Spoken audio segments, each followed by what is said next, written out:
Sir आज सर्व आमदारांची आणि खासदारांची बैठक बोलवण्यात आली होती। या बैठकीमध्ये महत्त्वाचा विषय तर मराठा आरक्षणासंदर्भात होता। काय मुख्यमंत्र्यांनी नेमकं सांगितलेलं आहे? कारण महाराष्ट्रामध्ये सध्या हिंसाचार वाढलेला बघायला मिळतो। ही वस्तुस्थिती आहे की आताची बैठक ही शिवसेनेच्या आमदारांची आणि खासदारांची माननीय मुख्यमंत्री एकनाथ शिंदे साहेबांच्या अध्यक्षतेखाली पार पडली आणि याच्यातली पहिली महत्त्वाची भूमिका सगळ्या आमदारांनी आणि खासदारांनी घेतली की आमचा पूर्ण विश्वास हा शिवसेनेचे मुख्य नेते आणि विद्यमान मुख्यमंत्री एकनाथ शिंदे साहेबांबरोबर आहे। मराठा आरक्षणाच्या बाबतीमध्ये त्यांनी जी शपथ सभेमध्ये घेतली, छत्रपती शिवाजी महाराजांची शपथ घेतली, त्याचं तंतोतंत पालन करून ते मराठा आरक्षण देतील याची पूर्ण खात्री आम्हाला सगळ्या शिवसेनेच्या आमदारांना आणि खासदारांना आहे। त्याच्यामुळे आम्ही सगळ्यांनी मिळून तो विश्वास त्या ठिकाणी व्यक्त केला आणि माननीय मुख्यमंत्री महोदयांनी मराठा आरक्षणाच्या संदर्भामध्ये मराठा आरक्षण कसं टिकेल यासाठी जो प्रयत्न केला जातो आणि मराठा आरक्षण दिल्यानंतर न्यायालयामध्ये ते बाधित होणार नाही याची प्रोसिजर सगळ्या आमदारांना सांगितली। सर्वप्रथम जरांगे पाटील जे उपोषणाला बसलेले आहेत त्यांची जी मागणी होती की निजाम काळातल्या नोंदी ज्या आहेत त्या पद्धतीनं कुणबी प्रमाणपत्र दिलं पाहिजे। त्याच्यानंतर शिंदे समितीची म्हणजे न्यायमूर्ती शिंदे समितीची स्थापना झाली। त्यांनी आज कॅबिनेटमध्ये अहवाल सादर केला। त्याच्यामध्ये ज्या काही नोंदी मिळालेल्या आहेत त्यांना कुणबी प्रमाणपत्र देण्याच्या सूचना या ऑलरेडी मुख्यमंत्र्यांनी केलेल्या होत्या आणि त्याचा देखील फायदा मराठवाड्यातील अनेक मराठा समाजातल्या लोकांना होणार आहे। परंतु तो जो अहवाल आहे तो प्राथमिक अहवाल आहे, अजून त्याचे अहवाल त्याच्यामध्ये येणार आहेत, त्याच्यामध्ये वाढ देखील होऊ शकते।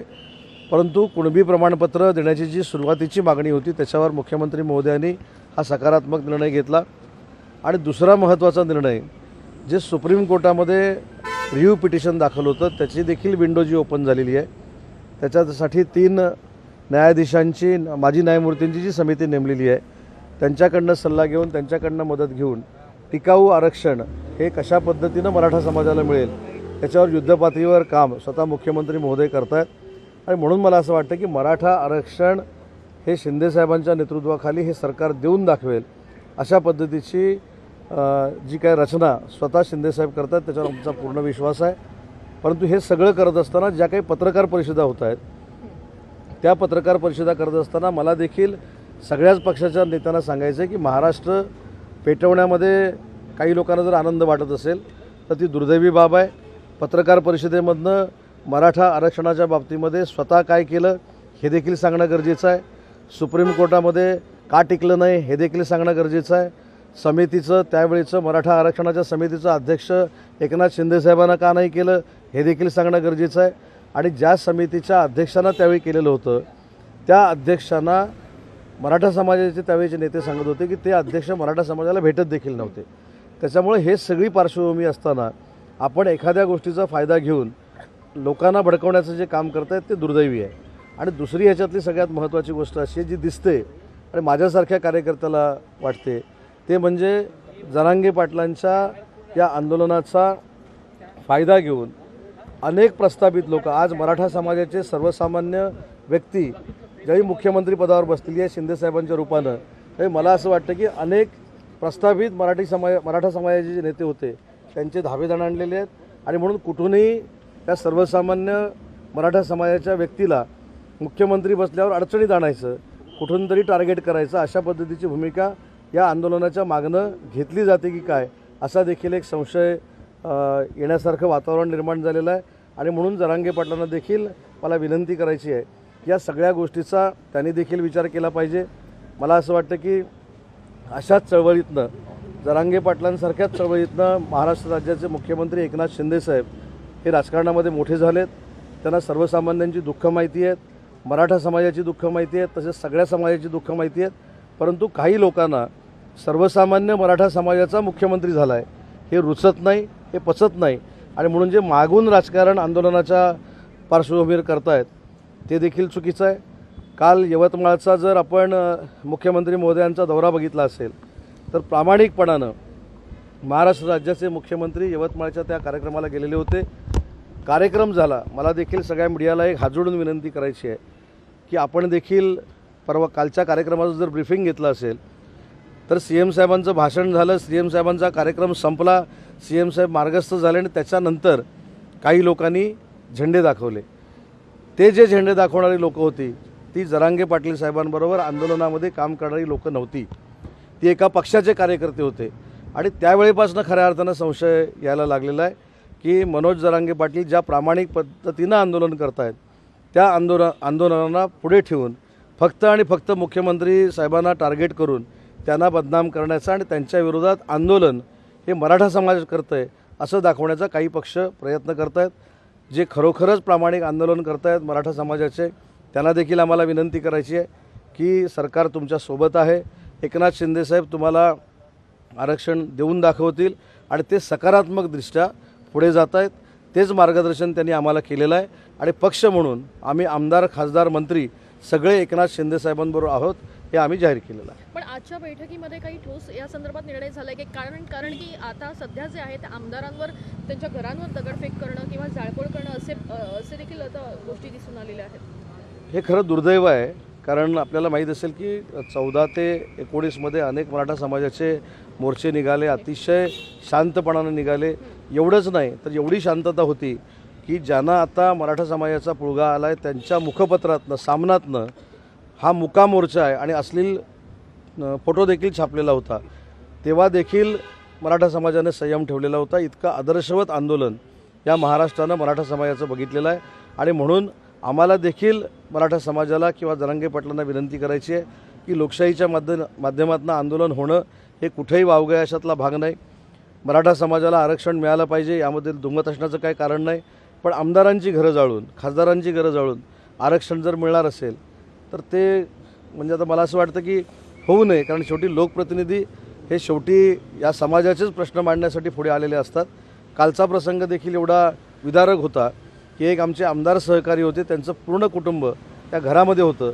दुर्दैवानं काही घडलं नाही, पण अशा पद्धतीचं आंदोलन होऊ नये ही माझी विनंती आहे. सत्तेतीलच काही आमदार असतील, खासदार असतील ते राजीनामा देण्याची गोष्ट करतात, तसंच एक विशेष अधिवेशन सुद्धा एक दिवशी बोलवण्याची मागणी करतात. याबद्दल विशेष तर या संदर्भामध्ये योग्य ती आरक्षण देण्याची प्रक्रिया मुख्यमंत्री महोदय असतील, दोन्ही उपमुख्यमंत्री महोदय असतील यांच्या नेतृत्वाखाली सुरू झालेली आहे आणि त्याचाच पहिला भाग आणि त्याचं श्रेय देखील मुख्यमंत्री काही स्वतःला घेत नाहीत.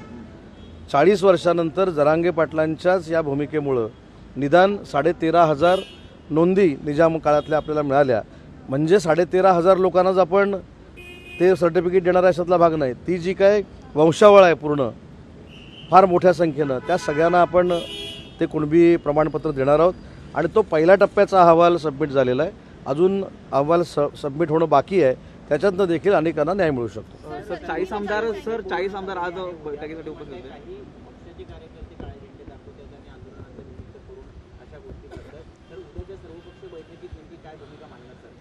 सर्वपक्षीय बैठकीचं नेतृत्व देखील, बैठकीचं अध्यक्षस्थान देखील शिंदेसाहेबांकडेच असणार आहे, कारण शेवटी प्रत्येकाची समंजसपणाची भूमिका असली पाहिजे.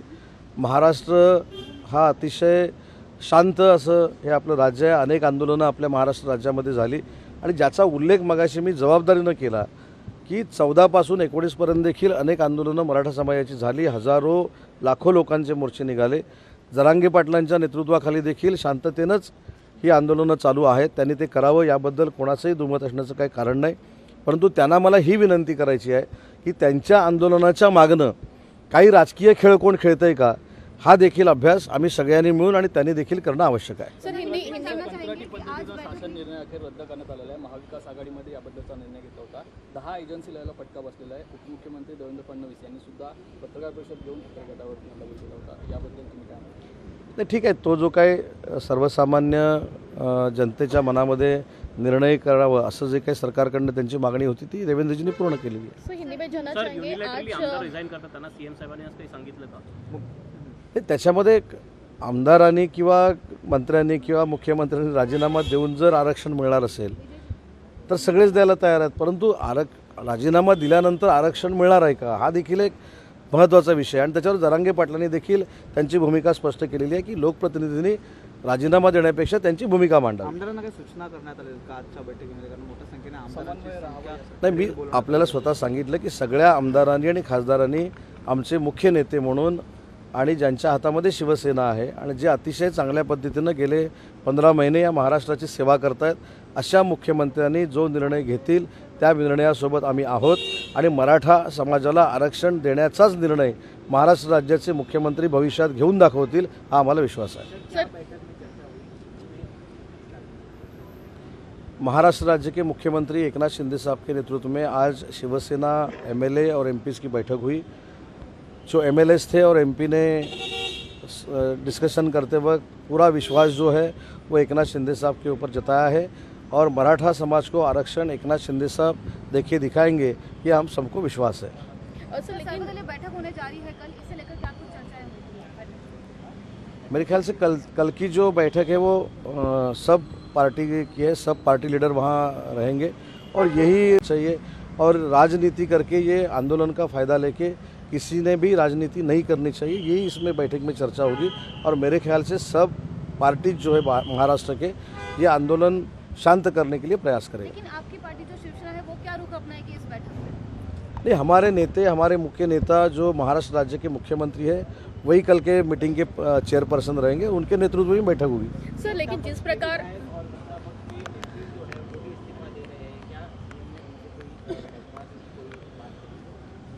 रिज़ाइन देने से आरक्षण नहीं मिल सकता, उसके लिए जो डिसाइड किया हुआ पूरा प्रोग्राम है वो मेरे ख्याल से मुख्यमंत्री महोदय आगे लेके जा रहे हैं. उसमें शिंदे समिति जो गठित की थी उसका अहवाल आज आ गया है और कुणबी प्रमाण पत्र देने के लिए जो नोंद चाहिए थी वो नोंद मिली है और वो कुणबी प्रमाण पत्र दिया जाएगा.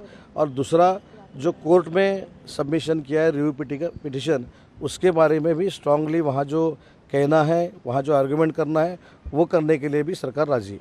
पिछले 2 से 3 दिनों से लगातार जो आंदोलन है काफी हिंसक होते जा रहा है, हर जगह टायर जलाए जा रहे हैं. आज राज्य भर में हर एक जिले में ये देखा गया है, इसे लेकर क्या कुछ तैयारियां की जा रही है राज्य सरकार की तरफ से? क्या कुछ सेंसिटिव जिलों में जो है वो कानूनी तौर पर कुछ स्ट्रिक्ट किसी ने भी आंदोलन नहीं करना चाहिए, यही हमारी विनती है सबको.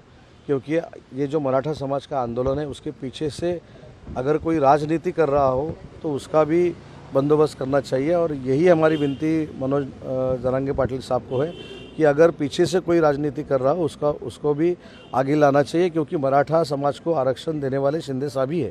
एक दिवसीय अधिवेशन बोलवा असं आता जरांगे पाटील म्हणत आहेत, राज्य सरकारचे यावर त्याच्यावर सगळ्या याच्यावर सांगोपांग स्वतः मुख्यमंत्री महोदय चर्चा करतील, निर्णय घेतील. आणि म्हणून आम्ही सांगितलं की आम्ही 50 आमदार आणि 13 खासदार आणि विधान परिषदेचे आमचे आमदार यांनी मुख्यमंत्री महोदयांवर पार्टी म्हणून विश्वास व्यक्त केलेला आहे. तो जो निर्णय घेतील तो मराठा समाजाच्या हिताचाच घेतील याची आम्हाला पूर्ण खात्री है. सर एक सवाल पूछती हूँ. एक तरफ जो है उप मुख्यमंत्री अजित पवार को डेंगू की वजह से वो नहीं आ पा रहे हैं, दूसरी ओर उप मुख्यमंत्री देवेंद्र फडणवीस जो है वो चुनाव के लिए बाहर राज्यों में जाते हुए नजर आ रहे हैं. इस बात को लेकर जो है वो सरकार को घेरने की कोशिश विपक्ष से हो रही है. विपक्ष क्या कर रहा है वो छोड़ दो.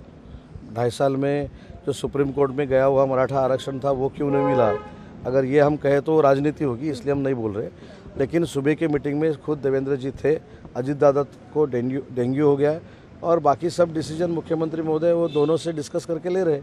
तो मेरे ख्याल से मराठा आरक्षण के बारे में मुख्यमंत्री साहब सकारात्मक थे, है और आगे भी रहेंगे. निलेश राणे यांनी तुमची आज भेट घेतली, काय कारण आहे त्यामध्ये? निलेश राणे यांनी तुमची भेट घेतली. निलेश राणे कोकणातले माझे एक चांगले मित्र आहेत. आज काही कोकणातल्या कामांसाठी, सिंधुदुर्ग जिल्ह्यातल्या कामांसाठी ते माझ्याकडे आलेले होते. विकासात्मक कोकणाला कशा पद्धतीनं पुढं न्यायचं, शिंदे साहेबांकडनं कशा पद्धतीने निधी उपलब्ध करून घ्यायचा, देवेंद्रजींकडनं कसा करून घ्यायचा, राणे साहेबांच्या नेतृत्वाखाली MSME कशी डेव्हलप करायची याच्यावर सविस्तर चर्चा झाली. किरण सावंत पण उपस्थित होते, म्हणजे रत्नागिरी लोकसभा मतदारसंघात मला असं वाटतं की आताची जी प्रेस कॉन्फरन्स आहे ती मुख्यमंत्री महोदयांकडे झालेल्या बैठकीसंदर्भात आहे. निलेश राणेंची आणि माझी बैठक का झाली याची सविस्तर पत्रकार परिषद मी नंतर घेईन. एक प्रश्न, जरांगे पाटील यांनी असं देखील म्हटलंय सरकारचा एकही निर्णय आम्हाला मान्य नाही. आता पत्रकार परिषदेत त्यांनी म्हटलेलं आहे, तर पुढे सरकारचा पाऊल काय? नाही, त्यांनी काय म्हटलंय, सरकारनं काय म्हटलं याच्यापेक्षा मराठा समाजाला टिकणारं आरक्षण आम्हाला देऊन दाखवायचं हीच सरकारची भूमिका आहे. Okay, thank you. लोकशाही मराठी ऐका, पहा, जागरूक रहा.